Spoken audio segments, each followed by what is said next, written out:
네, 안녕하세요. 필라테스 강사 최다정입니다.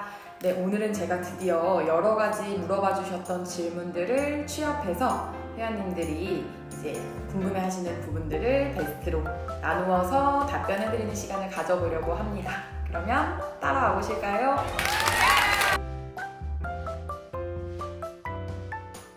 많은 직업 중에서 필라테스를 선택한 이유는 이거에 대한 저의 대답은요.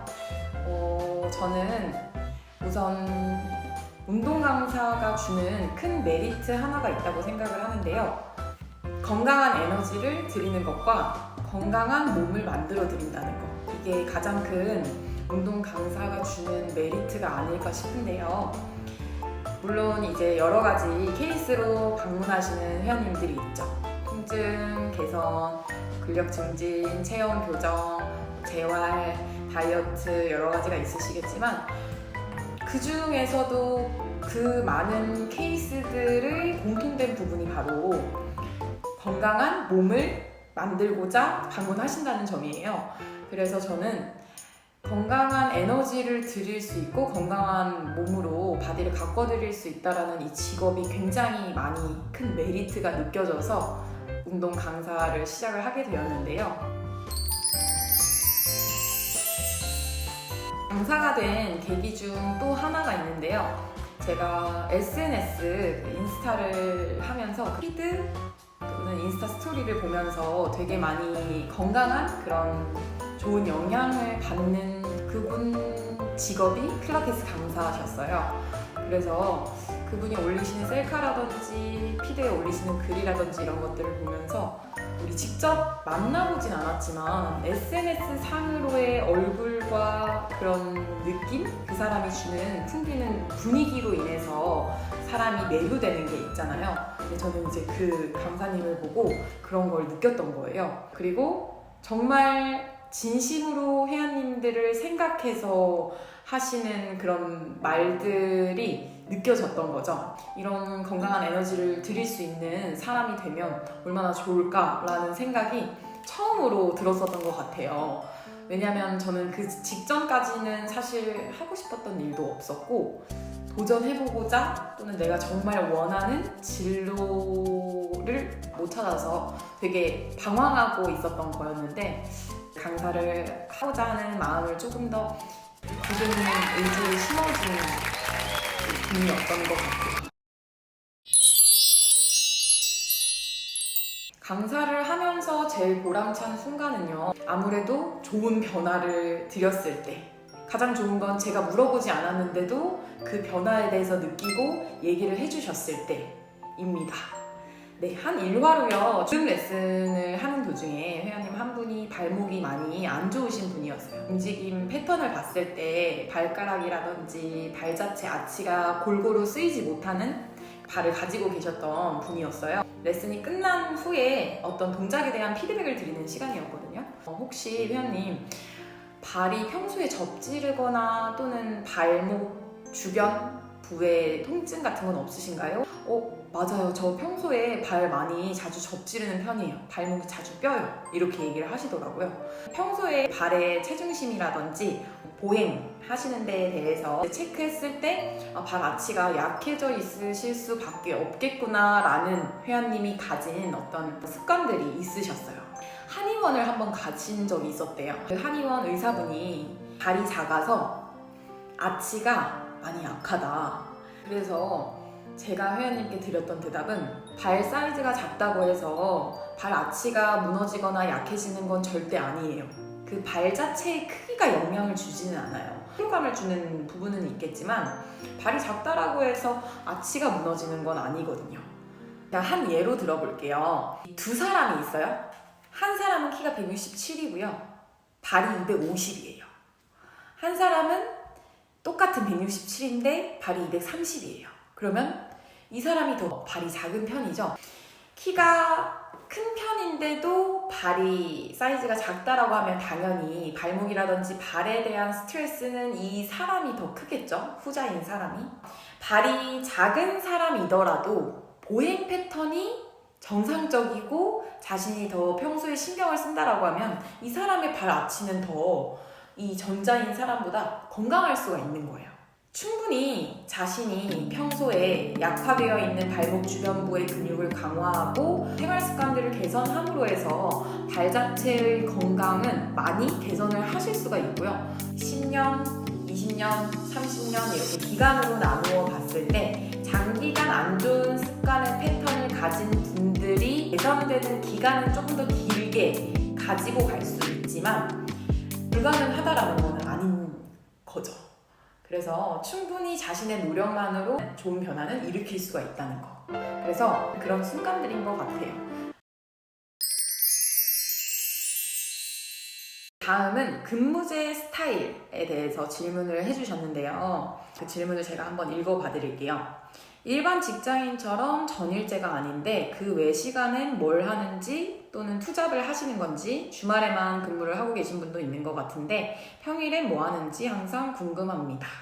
이렇게 질문을 해주셨어요. 네. 자, 저는 우선 과거에 이제 3년 동안 한 센터에서 12시간 상주하면서 일을 했었던 경험이 있고요. 그래서 어떻게 보면 일반 직장인처럼 근무를 했던 건데요. 12시간씩 상주하면서 뭐 청소라든지 상담, 레슨, 그것도 이제 개인과 그룹으로 나뉘는 레슨이었고요. 그리고 이제 남는 시간에는 스터디도 하고 그런 시간들을 가졌었던 한 센터에서만 일을 했었기 때문에 그만큼 하루 종일 그 센터에만 있었던 시간이죠. 식사 시간을 제외하고는 전임 강사의 시절이 있었고요. 그리고 지금 이제 근무 형태 같은 경우에는 선생님들마다 다 달라요. 어떤 근무 형태를 선택하시느냐에 따라 다르지만 전임 강사가 있고요. 그 다음에 반전임 강사가 있습니다. 그 다음 프리랜서 이렇게 세 가지로 나뉘는데요. 전임 강사는 한 센터에 계속 근무를 하면서 상담이라든지 모든 그런 업무를 담당을 하고 계신 거죠. 레슨도 하면서 풀타임 강사라고 생각해 주시면 되고요. 그 다음에 반전임 강사 같은 경우에는 말 그대로 반만 전임인 거예요. 그래서 계속 풀타임으로 일을 하는 게 아니라 하루 안에 정해져 있는 시간, 타임에만 근무를 하시면서 레슨을 하고 그렇게 진행을 하시는 방식이고요. 프리랜서 형식 같은 경우에는 이 앞전에 말씀드렸던 두 가지의 근무 형태도 똑같은 프리랜서는 맞아요. 근데 세 번째 말씀드렸던 프리랜서 같은 경우에는 정말 한 센터에만 있는 게 아니라 오전 따로 오후 따로 이런 식으로 근무 그 요일도요. 보통 월, 수, 금, 오전, 월, 수, 금, 오후, 화목, 오전, 화목, 오후 근무의 형태가 나뉘어져 있고 그런 식으로 구직을 해서 근무를 하게 됩니다. 물론 월수금이 아니라 월수목일 수도 있고 그건 이제 면접에 따라 상이하게 결정되는 부분이고요. 제가 하고 있는 근무의 형태는 프리랜서 형태로 근무를 하고 있고요. 오전, 오후로 나뉘어서 일을 하고 있어요. 그래서 월수금 오전 따로, 월수금 오후 따로, 화목 오전, 오후 따로 이런 식으로 근무를 하고 있고요. 오전에 레슨 3개를 하고 오후 센터로 옮겨서 또 레슨 4개 하고 이런 식으로 요즘에는 하루에 평균 7개 정도 진행을 하고 있고요. 레슨을 하지 않는 중간 텀의 시간에는 헬스장에 가서 저 혼자 이제 개인 운동을 하기도 하고요. 조금 더 빨리 가서 시퀀스를 체크하는 시간을 가져보기도 해요. 이제 동작들을 미리 하면서 난이도는 어떻게 나눠서 구성을 해야 할지를 체크하는 시간을 가지게 됩니다.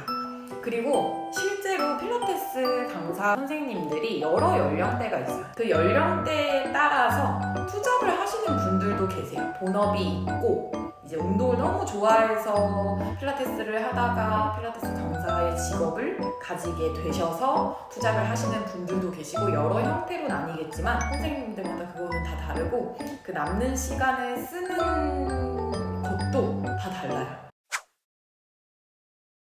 다음은 협회에 관한 부분도 많이 질문을 해주셨어요. 여러 가지가 있죠. 그 협회 선택에 있어서 많이 구분 지어서 따져보셔야 된다고 생각을 하는데 그중 하나는 금액대. 많이 찾아보셨다면 알 수도 있을 거예요.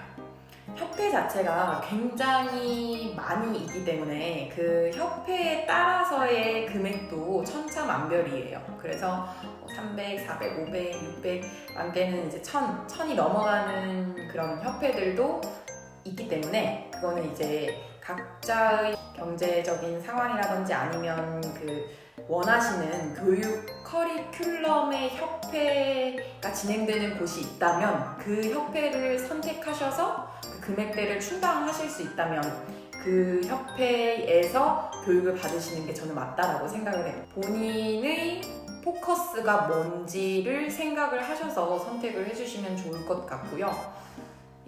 그리고 또 하나는 이제 커리큘럼이에요. 협회마다 교육 방식이 다 달라요.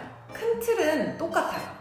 매트, 소도구, 대기구. 대기구라고 하면 이제 일반적으로 체어, 캐딜락, 리포머, 바렐 이렇게 나뉘어져 있는데 이런 큰 틀에서 하는 동작 부분에 대해서는 협회마다 동일하게 진행되는 부분이 있지만 예를 들면 추후에 취업 연계를 해주는지 수료를 하셨을 때 취업을 해주는지에 따라의 여부도 중요하다고 생각을 하고요. 그리고 필라테스는 우리 조세 필라테스가 창시한 분이죠.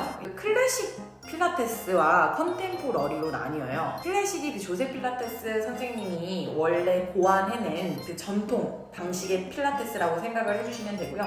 컨템포러리 같은 경우에 클래식 필라테스의 이후에 3대 방식으로 나뉘어져 보통 이제 진행을 하고 있는 그 필라테스를 컨템포러리라고 말을 하는데 그래서 클래식 같은 경우에는 제가 생각했을 때 정말 이 필라테스라는 운동에 대해서 깊이 알고 그런 근육들의 움직임이라든지 정말 집중해서 알고 싶고 교육을 듣고 싶다라고 하시면 클래식 필라테스를 기반으로 하는 교육협회에서 하시는 게 맞고요.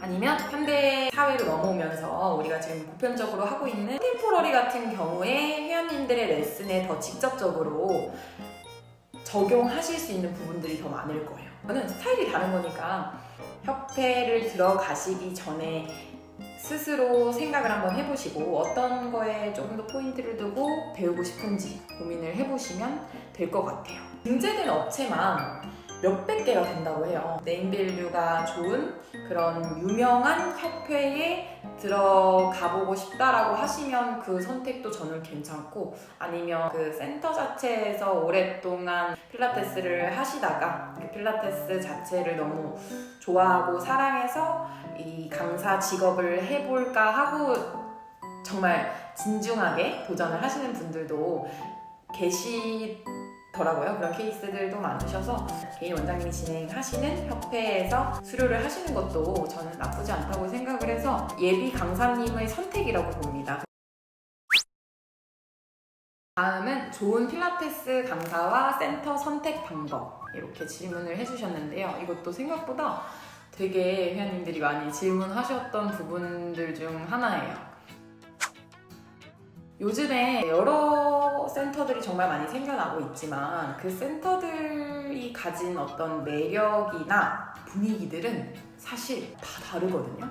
물론 깔끔하고 예쁘고 잘 정돈되어 있고 분위기도 되게 중요하다고 생각을 하지만 가기 전부터 전화를 하셔서 상담 예약을 잡으셨을 때 그 전화 받으신 분의 응대해 주시는 방법, 통증이나 이런 부분들을 잘 케어를 해주실 것 같다는 게 아마 느껴지실 거예요. 피드백들이 다 다르실 거거든요. 두 번째는 방문하셨을 때의 그 분위기입니다. 여러 선생님들이 있으실 거잖아요. 그 선생님이 어떻게 상담을 하는지, 상담이라는 게 사실 센터마다의 추구하는 포인트가 또 다 다를 수가 있어요. 그래서 브랜드 자체의 파워를 설명을 하면서 포인트를 두는지 아니면 회원님이 안 좋으신 부분에 대해서 더 그 부분의 포인트를 두고 어떻게 케어를 해드릴 수 있고 어떤 식으로 운동 목적을 가져가실 수 있게끔 도와드리겠다라고 또 설명을 해주실 수 있는 센터가 있을 거예요. 물론 이 두 가지가 다 병행이 되면 좋은 센터겠지만 두 번째 설명을 해드렸던 것처럼 회원님이 결국 왜 하시고자 하는지에 대해서의 그 부분을 정확하게 솔루션을 주실 수 있는 센터 선택을 해주시는 게 가장 중요한 부분이 아닐까 싶습니다. 우선 센터들도 정말 많듯이 강사님들도 정말 많죠.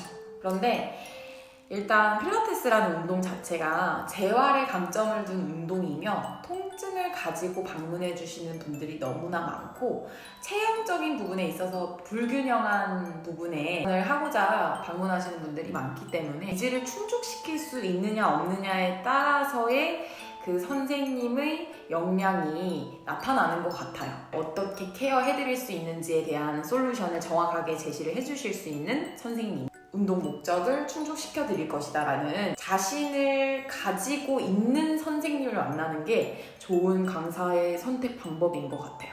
그리고 에너지가 있는 선생님이요.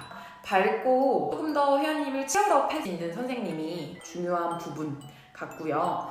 통증이 있다라고 하시면 그 통증에 대한 부분이 어떤 식으로 어떻게 아픈지를 디테일하게 케어해 주실 수 있느냐에 따라 회원님이 좋아지는 개선 속도도 훨씬 다르실 거고요. 잘못된 운동 방법으로 진행했을 때 아프신 통증의 부분이 더 악화가 되실 수도 있어요.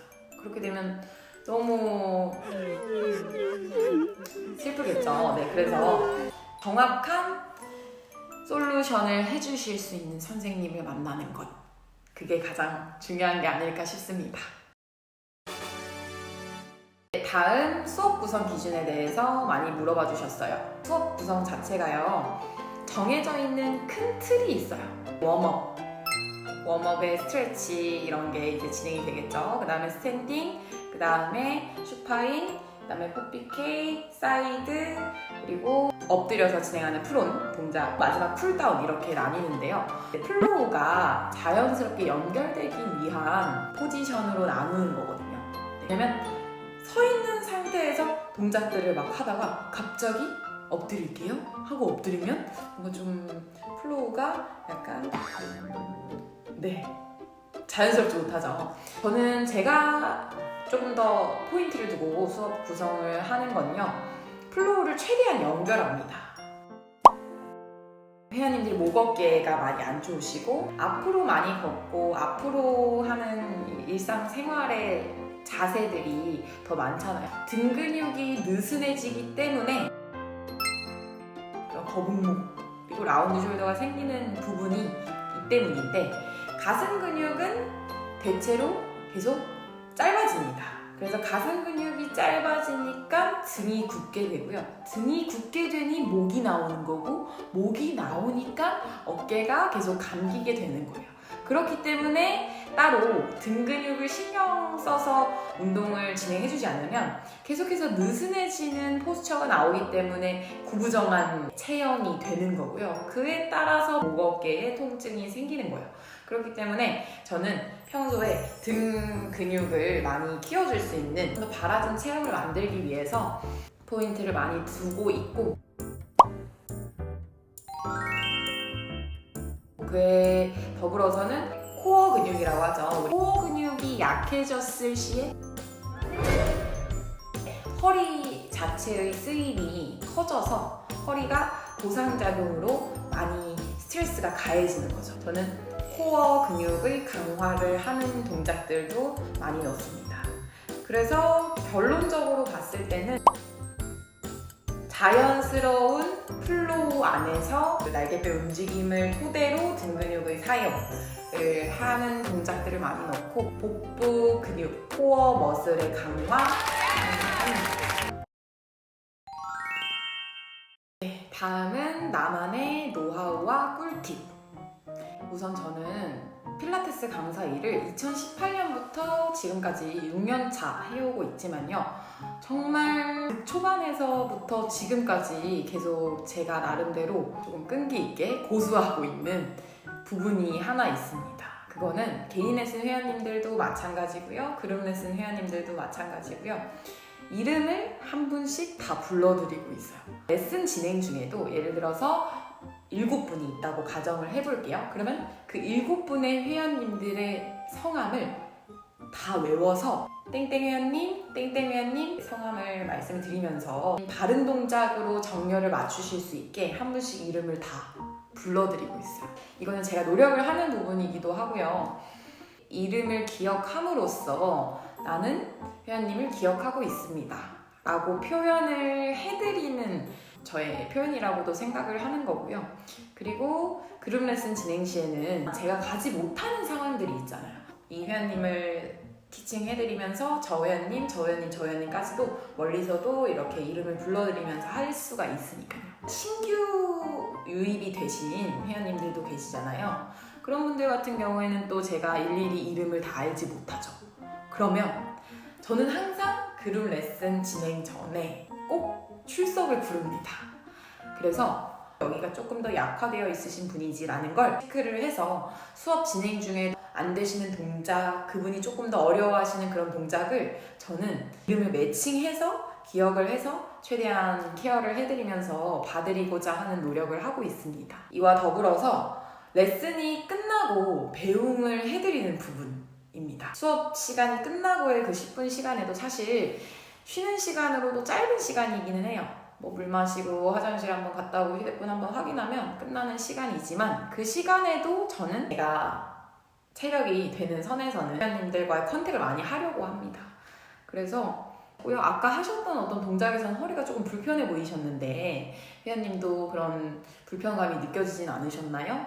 또는 통증이 있진 않으셨나요? 다음에 하실 때는 제가 이러이러한 방식으로 신경 써드리겠습니다. 이런 것들을 수업 끝나고 나서 배웅을 해드릴 때 저는 오늘도 고생하셨다라고 말씀드리면서 수업 이외의 시간에도 뭔가 내가 관리를 받고 있다라는 생각이 들게끔 느껴질 만큼이 되면 조금 더 이 회원님이 저를 더 믿고 따라와 주시지 않나라는 생각이 듭니다.